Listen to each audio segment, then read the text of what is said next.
Last Saturday night, Anthony Joshua retook his throne as one of the leading players in the heavyweight division by putting on a clinical performance in the Kingdom of Saudi Arabia against Andy Ruiz Jr. in their rematch. Their first fight saw many fans turn their back on Joshua after he suffered his first professional loss earlier in June. Joshua had no excuses in the aftermath. He went back to training camp to correct his mistakes, along with producing an effective game plan to put into action to reclaim his fallen titles. While at the time he insisted he was fine going into the first fight, after winning last Saturday, he later admitted he had an undetailed health issue that left him tired and drained going into the fight. It was classy for Joshua not to speak on the matter until after he had defeated Ruiz. As for the rematch itself, it was a classical showdown of a boxer and a puncher. If any of you guys watched my previous analysis, you heard me talk about how he needed to go back to boxing finesse for this fight. Indeed, he'd done that, and he'd done it well. Joshua had a punch-perfect performance. He established a confident jab early, he remained calm and focused, and he brought the school of boxing to Andy Ruiz Jr. Ruiz came into the fight feeling extremely overweight, while Joshua came in much slimmer and agile.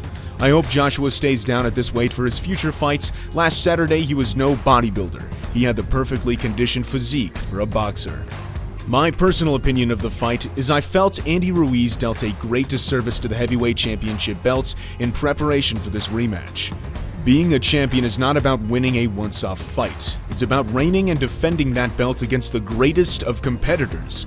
And with that comes a great responsibility of living the life of a champion outside of the ring, not just inside. I feel Ruiz showed that he, at least not right now, hasn't got what it takes to reign as a champion in one of the world's toughest sports to do so in. In the words of Andre Ward, all he had to do was push the plate back for this fight, and he couldn't manage to do it, which is very disappointing. But even with that being said, he still became the heavyweight champion last June, and no one can take that incredible achievement away from him. A lot of boxing critics, including me, can point the finger and blame his lifestyle choices, but to Andy Ruiz, it is entirely up to him whether he wants to bounce back from this loss. All great champions lose. It's part of boxing. Ruiz can rise again if that's in his heart. I feel Joshua, on the other hand, proved to the world that he shouldn't have been written off just after one loss. Many fans turned their back on Joshua after the first fight, a fight in which he provided absolutely zero excuses after. He dedicated himself to training to get the titles back. He conducted himself like a champion when he wasn't one, and that's why he's a champion again.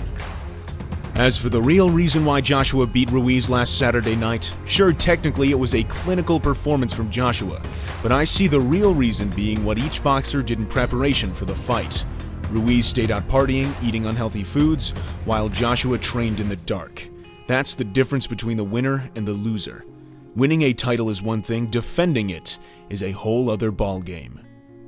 The victory for Joshua now puts the perfectly laid plans back in place. There's no doubt that a mega fight is brewing in the heavyweight division, with Wilder and Fury scheduled to have their rematch. The winner of that fight versus Anthony Joshua is looking to become the biggest fight in boxing since Mayweather-Pacquiao. Things take a long time to come to fruition in boxing, but when things do begin to come together, there's nothing quite like it. Talks of a Joshua-Wilder showdown began all the way back in early 2016.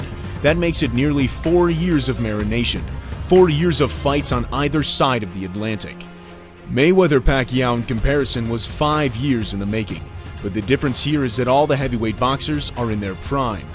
When Mayweather and Pacquiao fought, they were well past their best. When we finally get to see an undisputed heavyweight champion, it will be one who's at his peak. While the three major heavyweight boxers are certainly Joshua, Wilder, and Fury, we can't write off White, Usyk, and Ortiz. As for Ruiz, I personally think that with the amount of money he has earned and with the dedication he seemingly lacks, he's gone from zero to hero right back down to zero. I'd love to be proven wrong, but I just don't see Ruiz deserving of a heavyweight title shot again anytime soon. What do you guys think will be the mega fight to define this era of heavyweight boxing? It all depends on who wins the Wilder-Fury rematch and if Joshua can keep a hold of his titles in the meantime. As for the fight we saw last Saturday, were you impressed with Joshua's performance in the ring? Do you think Ruiz can bounce back like Joshua did? Let us know in the comments section below. Thanks for watching. If you enjoyed the video, please consider giving it a like as it helps us grow the channel. We'll see you in the next video here on The Fight Game.